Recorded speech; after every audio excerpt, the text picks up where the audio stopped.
Olá, sejam todos bem-vindos ao canal LaTeDeep.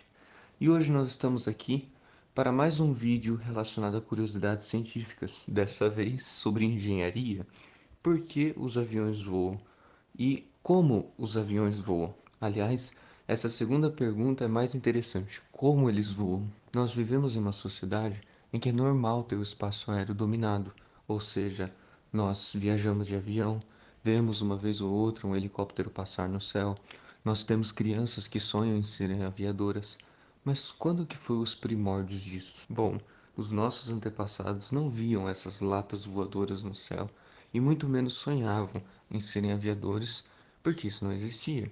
Mas, com a dedicação dos cientistas e dos engenheiros, nós avançamos tanto com essas tecnologias que hoje nós conseguimos não só fazer um avião, mas fazer sondas que vão até Marte, ou até mesmo, como aconteceu em 1969, enviar um homem para a Lua. Na prática, nós temos quatro principais forças que agem em um avião. A primeira delas é a força de tração, que empurra o avião para frente, ou seja, é a força que o motor desenvolve no avião. Em seguida, nós temos o peso. O peso é meio óbvio, é massa vezes a gravidade, ou seja, é só nós pegarmos a massa do avião vezes a gravidade da Terra naquele ponto e nós temos o peso do avião. Em seguida, nós temos o arrasto. Este resiste ao movimento do avião, ou seja, ele resiste à força de tração. É uma força contrária à força de tração. E por fim, nós temos a força de sustentação, e é esta que faz com que o avião não caia. O motor, então, ele fornece a tração, fazendo o avião ir para frente. Como as asas do avião elas estão indo para frente, ela por simetria é como se elas estivessem paradas e o ar circulasse em torno delas. Bom, acalme-se que isso vai ficar mais simples. Vamos começar do começo, com as leis de Newton. Se o avião consegue se sustentar, é porque ele está jogando o ar para baixo. E esse ato de jogar o ar para baixo gera uma distribuição de pressão na asa. Essa pressão vai ser menor em cima e maior embaixo. Se ela é maior embaixo, é porque ela cria essa sustentação e logo gera essa força que nós acabamos de entender.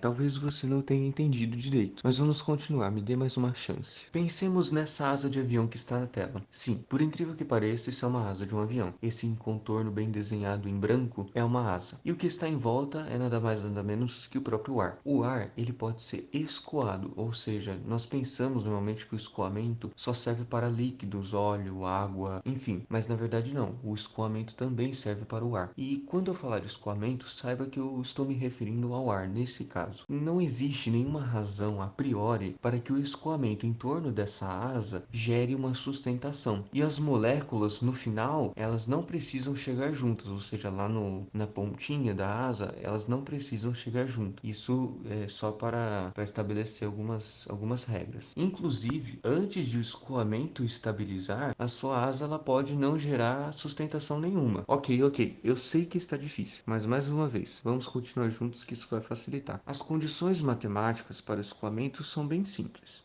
A primeira delas é que o escoamento tem que ser paralelo ao corpo, porque senão você vai gerar vácuo, e não pode gerar vácuo. E em segundo lugar, o escoamento não pode nem entrar e nem sair da asa. E essas duas condições que são as necessárias para que ocorra o escoamento, elas vão formar inúmeras formas de escoamento possíveis. Na foto, por exemplo, temos dois escoamentos diferentes. Para continuar, nós precisamos da condição de Kuta. Ele é um polonês, um matemático polonês, e nós vamos ver o seguinte, o que ele nos propõe para explicar como os aviões voam. Lembrando sempre que a parte matemática só será importante se você realmente quiser se aprofundar no assunto. Se não, continue comigo. Então vamos lá. Martin Kuta, em 1902, disse que a saída do escoamento pelo bordo de fuga é a ponta da asa, deve ser suave, ou seja, o ar não pode ter uma quina quando ele deixa a asa. Isso você pode ver na segunda imagem, quando ele sai de uma forma que satisfaz essa condição de Kuta. Ou seja, essa condição em que nós colocamos de Kuta, mais a geometria do problema, que você pode ver na imagem, mais as equações gerais de mecânica dos fluidos, isso você não precisa saber por enquanto, elas vão garantir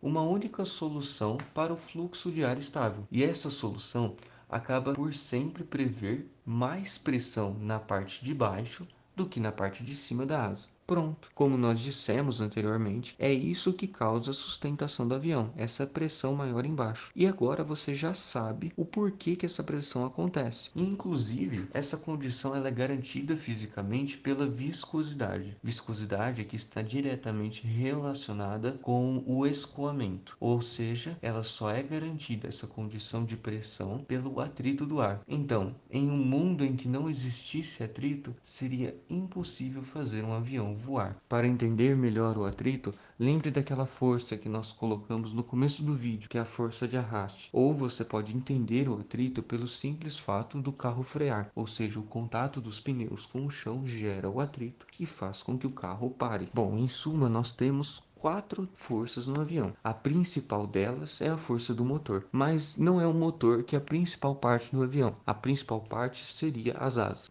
Meus caros aviadores e engenheiros aeronáuticos, muito obrigado por assistir o vídeo. Agora nós temos uma ideia um pouco mais clara de como o avião funciona. Lembre-se sempre de deixar o seu like, o seu comentário, inscreva-se se não for inscrito e dê uma olhada na página do Instagram Leonardo_Mouta, que foi quem nos proporcionou essa fonte de pesquisa. Ele é engenheiro e hoje nos auxiliou nessa criação do vídeo. Visite-o para mais informações. Obrigado.